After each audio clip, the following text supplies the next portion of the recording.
안녕하세요. 건강한 365입니다. 매일마다 식사 준비를 위해 주방에서 사용하는 물건들이 최소 수십 가지는 되는데요. 이 물건들 중에 알레르기부터 암까지 유발할 수 있는 물건이 있다는 거 알고 계셨나요? 영상이 끝나고 나면 주방으로 가서 바로 싹 다 정리해서 버리러 가볼게요. 아직 구독 전이신가요? 구독, 좋아요는 영상을 제작하는 데 큰 힘이 됩니다. 오늘은 건강상 문제가 될 거라는 생각조차 못했던 주방 물건들에 대해 알아보도록 할게요. 치매나 암 유발뿐만 아니라 호르몬을 교란시킬 수도 있습니다. 첫 번째는 코팅이 손상된 알루미늄 식기입니다. 알루미늄 식기는 열 전도율이 높고 녹이 생기지 않는다는 특징 때문에 많이 사용하는데요. 무게도 가볍기 때문에 캠핑을 좋아하시는 분들은 알루미늄 식기를 쓰시는 분들이 많습니다. 대표적인 알루미늄 식기는 라면을 끓일 때, 일반적으로 알루미늄 식기는 표면에 산화 피막 코팅을 해서 알루미늄 노출을 막아주는데요.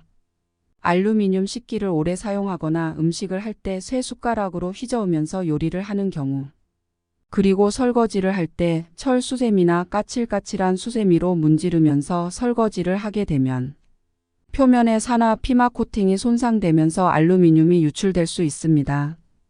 그 외에도 산도가 강한 식초나 토마토 소스를 오래 담아두고 보관한다거나 염도가 강한 절임류나 젓갈류, 김치 같은 걸 보관할 때에 알루미늄 식기를 사용하게 되면 알루미늄이 이온화돼서 유출될 수 있습니다. 그래서 알루미늄 식기를 오래 사용했거나 표면에 기스가 많은 건 쓰지 않는 게 좋습니다. 물론 알루미늄이 몸속에 들어오면 99%는 소변으로 배출되지만 1%는 축적이 돼요. 중금속 알루미늄이 우리 몸에 누적되면 유방암, 심장질환, 골연화증을 유발할 수 있고 신경독성 알츠하이머를 유발할 수도 있습니다. 따라서 알루미늄에 지속적으로 노출되지 않도록 알루미늄 식기를 주기적으로 교체하는 게 좋아요. 두 번째는 오래된 후라이팬입니다. 후라이팬은 일반적으로 알루미늄 합금의 표면에다가 과불화화 합물 코팅을 하는데요. 음식물이 표면에 잘 달라붙지 않게 하기 위해서 과불화화 합물인 테프론 코팅을 하게 됩니다.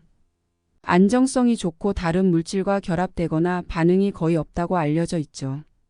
알루미늄 식기처럼 후라이팬을 오래 사용하거나 철 수세미로 설거지를 해서 표면이 손상되면 코팅 과불화화 합물이 음식과 섞이게 되면서 우리가 그 음식을 섭취하게 될 수 있습니다.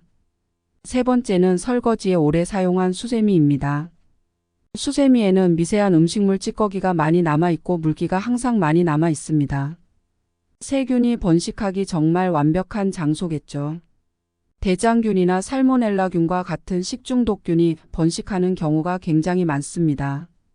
그나마 수세미를 깨끗이 세척하고 물기를 최대한 짜낸 다음 말리면 세균이 많이 줄어들죠. 그럼에도 불구하고 면역력이 많이 약하신 분들에게는 문제가 될 수가 있습니다. 그렇다고 수세미를 매일 새 것으로 교체할 수도 없고 깨끗이 관리하는 것도 한계가 있겠죠. 그럴 때는 끓는 물에 10분간 수세미를 삶거나 전자레인지에 수세미를 2분간 돌려주세요. 세균을 제거하는 데 효과적인 방법이에요.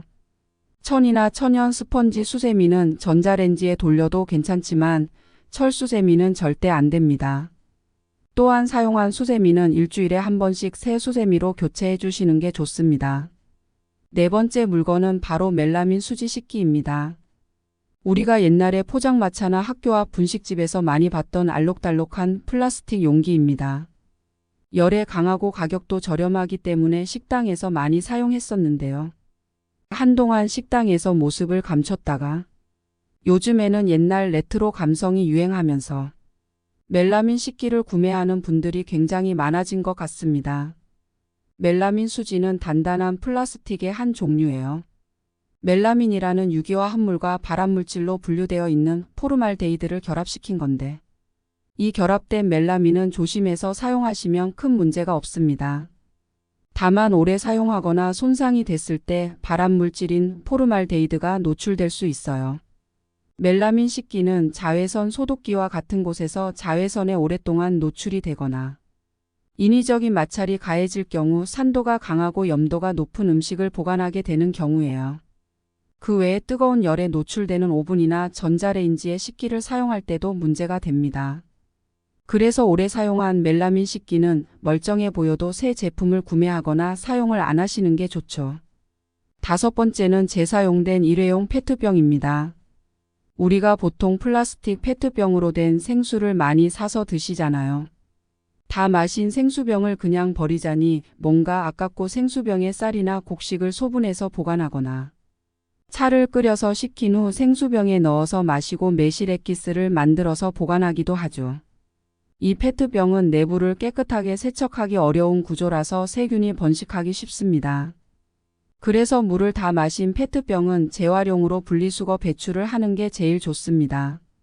마지막 6번째는 개봉한 통조림입니다. 통조림을 개봉한 후에는 음식물을 전부 섭취하는 게 가장 좋은데요. 반 정도 먹고 남은 건 나중에 먹으려고 통조림 그대로 보관하는 분들이 계세요.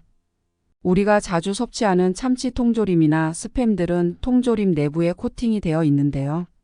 내부 코팅제인 에폭시 수지의 원료는 비스페놀어예요.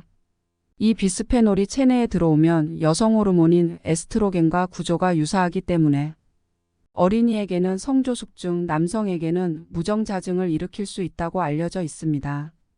식약처 발표에 따르면 비스페놀 노출 위험은 성인이 매일 통조림 176개를 먹어야 된다고 해요.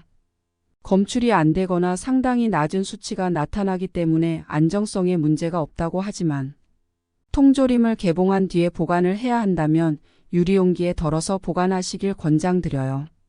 오늘 말씀드린 부분들을 신경 쓰는 것보다 사실 술, 담배 안 하고 운동 열심히 하는 게 오히려 각종 질병과 치매, 압류발로부터 멀어지는 길이긴 하지만 내 건강을 위해 신경 쓸 수 있는 생활 환경이 있다면 생활에 적용해 보는 건 어떨까요? 오늘 준비한 영상은 여기까지입니다. 시청하신 분들에게 도움이 됐으면 좋겠네요. 항상 말씀드리지만 구독, 좋아요는 제가 시간을 내서 영상을 제작하는 데 힘이 됩니다.